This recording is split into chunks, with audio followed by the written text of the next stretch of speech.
Hey everybody, welcome back to When Harry Met Board Games, where we feed our people with relatable content and our victory condition is your satisfaction. I'm Harry, and today we have another top 10 list for you all. Today I'll be covering my top 10 two-player tactical card games. Quite a mouthful. And I want to be very clear, I'm not saying two-player only. Some of these games can be played with more than two players. I'd say a few of them can be. However, I prefer even these games at two players only, and for me, in essence, they are two player only because I hardly ever even think about playing them with more than a second player. So without any further ado, let's get straight to my list. My number 10 two-player tactical card game is none other than Battleline, designed by Reiner Knizia and published by GMT Games. This game, again, two players, you have two opposite sides, you have 9 flags represented by these red pawn-like pieces. By the way, this is a re-implementation of Shot and Totten. That game is same mechanically, but slightly different in presentation. Now, each of those 9 areas represents, or those 9 flags, represents an area that each player is trying to win over. And whoever wins 5 flags first wins the game. Now, what's interesting is, turn by turn, players are placing different cards, and they all have a different number and a different color, right? So I think the numbers range from 1 through 10, and there's 6 different colors. And you're placing them, and you're trying to have certain types of formations. It's a battle-themed kind of game. And some formations are more valuable than others. So for example, if you have 3 consecutive numbers in the same color, that's like the highest formation. But if you have 3 of the same number or 3 of the same color, those are pretty good formations. Or if you have, a sequence of 3 cards that don't necessarily happen to be the same color, that's still pretty valuable. And finally, if you don't have absolutely anything, you just total up the amount, the numerical amount of the cards you place there. You're placing 3 cards on each side. And again, you're comparing whoever has the highest formation on their side of the flag is going to capture that flag. If you guys both have the same kind of formation, then the tiebreaker goes to whoever has the highest numerical value. And it's such a cool game because there is perfect information in this game. No cards are taken out randomly from the deck, so you know exactly what cards are in the game. You know which cards might possibly still be in the draw deck, which cards might be in your opponent's hands, which cards you have. Sometimes you're not playing a card simply for the purpose of not revealing that little bit of information to your opponent. So it's very chess-like, very tactical, thinking person's game. My number 10, two-player tactical card game, Battleline. My number 9 is Babel, designed by Uwe Rosenberg and by Hagen Dorgathen. And this also came out in the same year as Battleline 2000. So these are both classic games. And this game, there's 5 different regions. And on each of those regions, kind of like Battleline, players are controlling their side. And they're placing cards down. And the cards in this game represent different people groups. You got the Medes, the Persians, the Sumerians. Who else you got? The Medes, the Persians, Sumerians, the Hittites, and the Assyrians. And each of these different people groups have a special power or ability that's unique to them.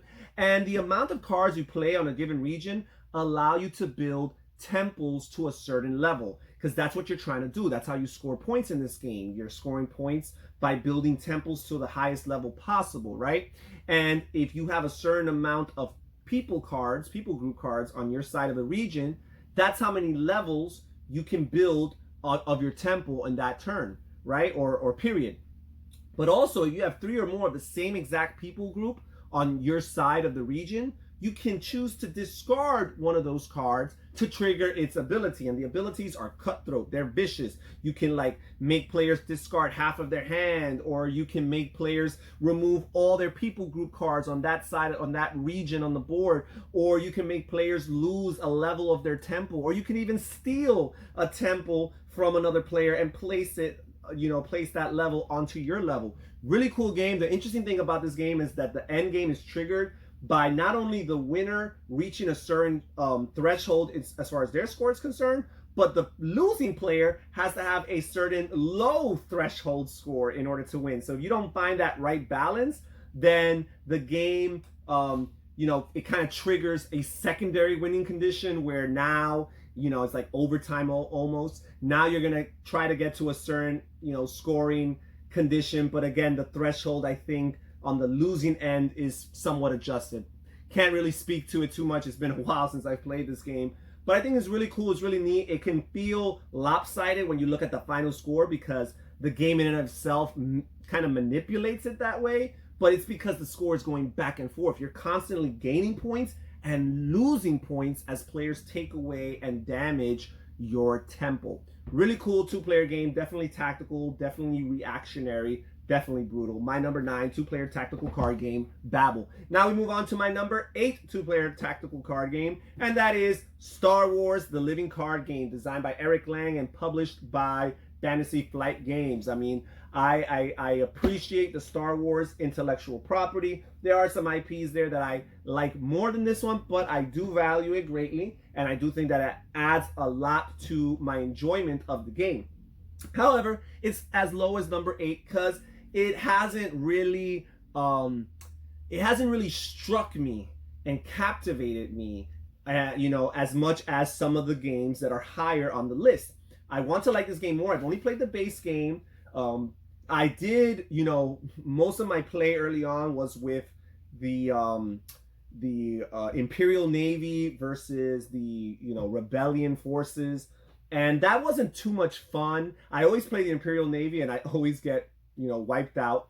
But then we started playing with me being the Sith and my opponent being the Jedi. And that was way more fun. I mean, first of all, thematically speaking, I got to play with the characters from the movies that I identified, that I was invested in, that I watched the movies for. And also even the powers and abilities that the cards have on those sets are way more interesting and way cooler. And when I played that, I think I only played once that way, the game was way more competitive. I lost still, but only by a few points, and I really felt like I legitimately had a chance of winning this game. It's cool, but again, just some of the games higher on this list do it a little bit better mechanically than this one. Star Wars: The Living Card Game, my number 8 two-player tactical card game. Now we move on to my number 7, and it's theoretically a tie, but it's kind of really just one game. My number 7 two-player tactical card games, shared by 2 games, Star Realms and Hero Realms. And this is the only deck builder in this list because it's the only pure deck builder that has that feel of a 2-player tactical card game, right? Because in this game, players are, doing your typical deck building, getting an engine, build, using weak cards to acquire, stronger cards, culling the weaker cards to make your deck more efficient. And ultimately, in most deck building games, you're just using those more valuable cards to buy even more valuable cards. Here in this game, your ultimate objective is the annihilation of your opponent, because Star Realms is typically, and Hero Realms is typically a 2-player game. You can play multiple players. Well, actually, Hero Realms, straight off the box, you could play 4 players. I believe. Yep, you could play 4 players. Star Realms, however, came in a smaller, compact package where you could only play it 2 players unless you bought a second set. Either way, it doesn't matter. I feel like this game, competitively speaking, shines at 2 players. They have modified and added, expansions that make this game cooperative, and I think that the cooperative ways of playing are neat and cool. However, from a competitive perspective, 2 players is the way to play this game. And basically, you're using your cards to eventually acquire powerful attack cards that make you attack the bases, which are kind of like a buffer to your opponent, which even that idea of, attacking your opponent and them having some cards that, serve as a shield, as a protection to the actual player's life or authority, as this game calls it, even that is very reminiscent of these other 2-player tactical card games, right? So again, it gives you that same exact feel as lots of these other games, except with the cool, neat deck building mechanism. Pretty quick, pretty, filler-like as far as game length is concerned. I would say it's one of the on the easier end of the deck builders, not necessarily the easiest, but definitely far from being the most complex and the most difficult, but fun, and again, absolutely tactical. My number 7 two-player tactical card game, Hero Realms / Star Realms. Now we move on to my number 6. And my number 6 is again a tie, and this really is the same game, guys. This is Scarab Lords and Minotaur Lords, designed by Reiner Knizia.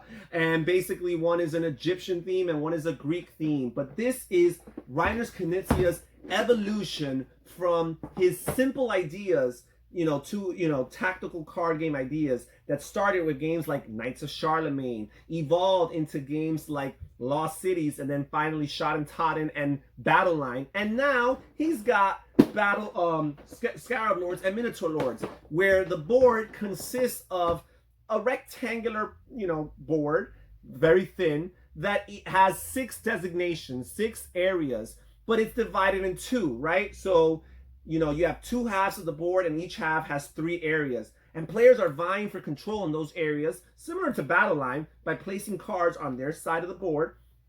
But what's interesting about this game is that these cards have some unique special abilities along with their numerical value, right? In Battleline, they just have numbers, right? Numbers and colors. Here, they actually have some text on their cards that give them a little feel. Each card feels a little bit different than the other card. Feels very CCG or LCG-like in that sense.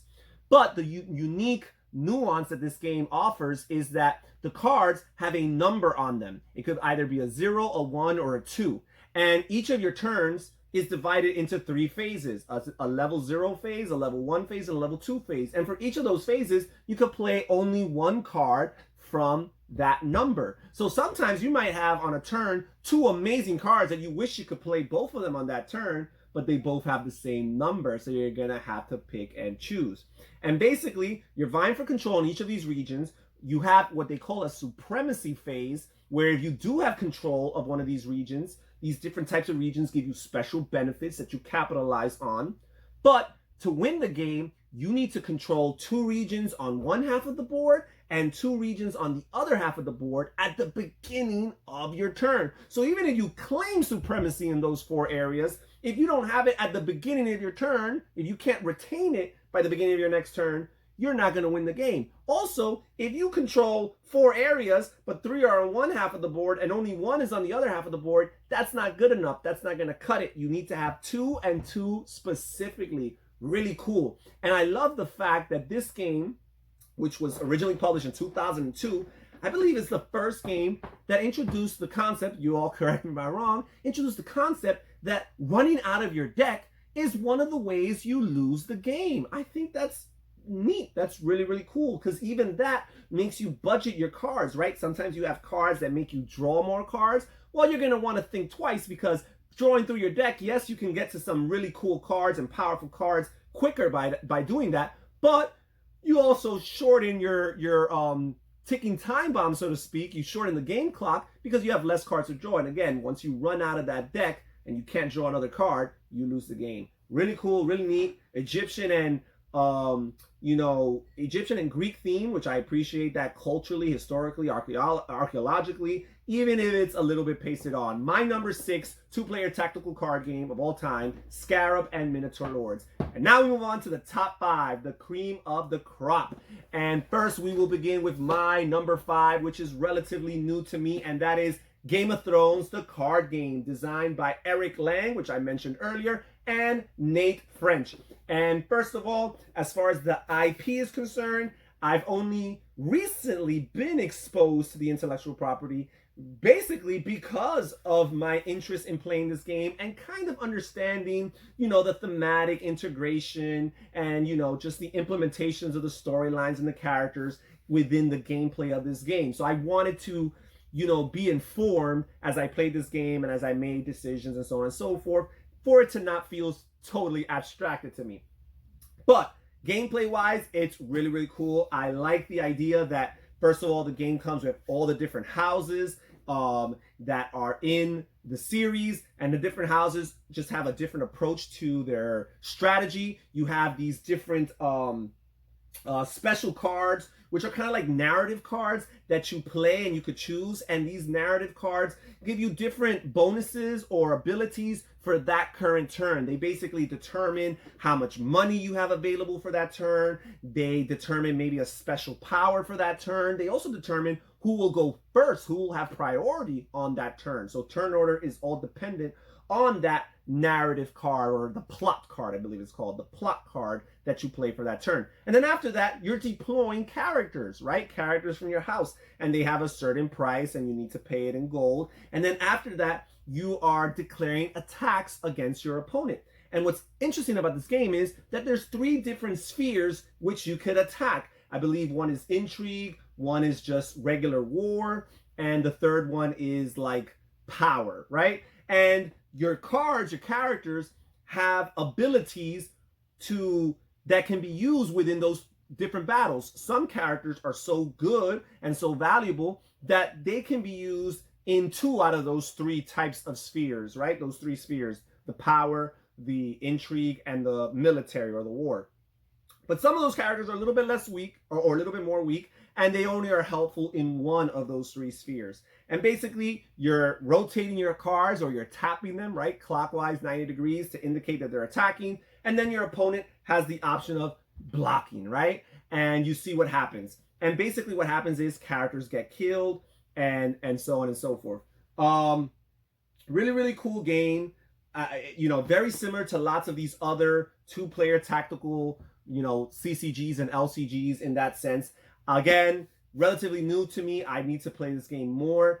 It's already number 5, just because, again, I do like the integration of the theme and how relevant it is to the different cards and the different characters and what they chose to make out of them.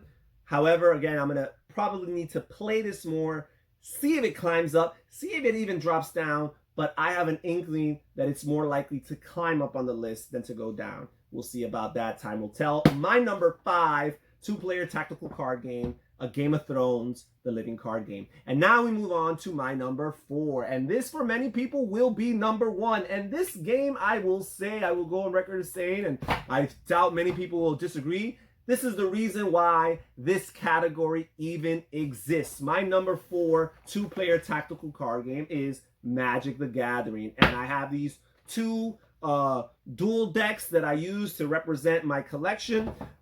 Basically, you know, the dual decks save players from having to do the collectible thing and buying lots of boosters and deck construction and so on and so forth. These are, you know, pre-made decks, relatively balanced to play against one another. Fun, really cool. What can I say? This is the grandfather of the CCG. This is the grandfather of you know, the LCG, really. This is the reason why these kind of 2-player tactical games are popular and so many people are trying them. This is the reason why Richard Garfield is king. My number 4 2-player tactical card game, Magic the Gathering. Now we move on to my number 3, and this is one of the examples. I believe A Game of Thrones was one of them. Hero Realms and Star Realms was another one. And this is the 3rd example of a game that is not 2-player only. And some people might even say it's not best at 2. But in my opinion, it is best at 2. I pretty much only consider it a 2-player game because it feels more tactical that way. And it feels very tactical to me. My number 3, Race for the Galaxy. This game is amazing. Players are trying to establish their you know, intergalactic empire and grow it as big as possible. And the cards have different victory point values, and you just want to have the most valuable tableau at the end of the game. However, what makes this, you know, interesting is, or tactical, is the fact that players, you know, at the beginning of the round, players are picking a specific action card and they reveal it simultaneously. And again, it's simultaneous turn order. All players can carry out all the actions that were selected, but whoever selected a given action also gets a little bonus action. So sometimes the tactical part about it is reacting to your opponent's decisions at the time, and based on those decisions, kind of deciphering, anticipating what they're going to pick next for their action card, because based on what your assumption of that might be, that will determine what action card you want to play, right? Because you might want to double dip on that turn, sneak in 2 actions. You really want 1 action, but you know what? You know your opponent's going to pick it anyways, so you'll just piggyback on their action. Let me pick another one instead and get the bonus that comes with that one. Really, really cool. I feel that at 3 players, a lot of that is lost. At 4 players, I think it's probably too hard to even keep track of everything that's going on the board. And again, it just doesn't feel quite as tactical. My number 3, 2-player tactical card game, Race for the Galaxy. Absolutely love it. My number 2, 2-player tactical card game. This game just rocketed to the top in recent months, and that is Android Netrunner. Originally designed by Richard Garfield of Magic the Gathering fame as simply Netrunner, and then it was rebranded by Fantasy Flight Games within their Android universe as Android Netrunner, and it was redone and reworked by Lucas Litzinger. And this is an amazing addition. It is so fun. You want to talk about asymmetrical? This game is as asymmetric as it gets. Now, sometimes to its detriment because it is a bear to teach, because not only are the abilities and what the players do and their endgame objectives asymmetric, but also the terminology that the rulebook uses for the different sides of the game can actually get very, very confusing because they use different terms to refer to one player's hand versus the other, another player's deck versus the another player's, discard pile versus the other. So that could be kind of hard to keep track of. And basically, again, it is so cool because you're doing something completely different. One player is a runner, right? A cyber runner trying to infiltrate and penetrate, the systems and the hard drives of the evil corporation. The other player is the corporation, just simply trying to accomplish their evil objectives before the other player can, penetrate and hack into their system. Really, really cool thematically, but again, it just feels so cool when 2 players are doing lots of different things. One player is really trying to just build the most efficient hacking engine possible, and the other player is just trying to outlast that player, ideally even kill that player if possible, but at the very least protect their hidden agendas, and sometimes play a little bit of a game of chicken and a game of cat and mouse and lure the player in a false direction so that they could try something and be disappointed as they find out that what's on the other side is not exactly what they were hoping for or planning to see.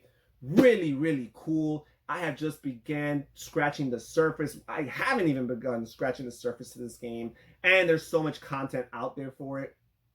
Really, really cool. My number 2, 2-player tactical card game, Android Netrunner. And now we move on to my number 1, my favorite 2-player tactical card game. I believe you could play this with more than 2 players also, but it would be absolutely ridiculous. I don't know if anybody really does or how often they do. This, in my opinion, is absolutely a 2-player card game, tactical card game, and that is Summoner Wars. In particular here, the Alliance's Master Set.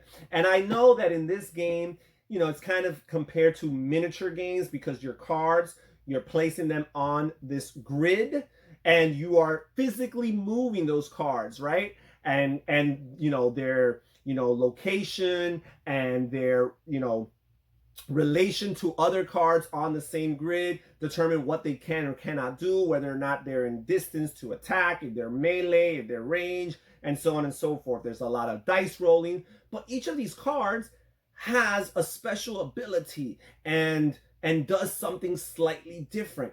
I swear this feels like, Magic the Gathering, except you can move. And yes, you have some die rolling, and that introduces an additional level of randomization, an additional level of luck even. However, I feel that it's a fair system as far as how to score a hit. And there are ways to mitigate those unlucky rolls with some of the actions that the very same cards give you. There's so much variety just in this game. I believe there's like this base box here has 8 factions, and each of the factions plays radically different than one another. Again, such a cool game, awesome game. I look forward to just exploring this game for years to come. My number 1 2-player tactical card game, Summoner Wars. That's it, folks. How about you comment down below? Tell me what your favorite two-player tactical card game is. What did you think about my list and my opinions? Perhaps you disagreed with some. Even so, I'm curious and would love to read what you have to say. Well, this is Harry from When Harry Met Board Games saying everybody take care. Thank you for watching. Stay safe, stay healthy, and have fun gaming. Bye-bye.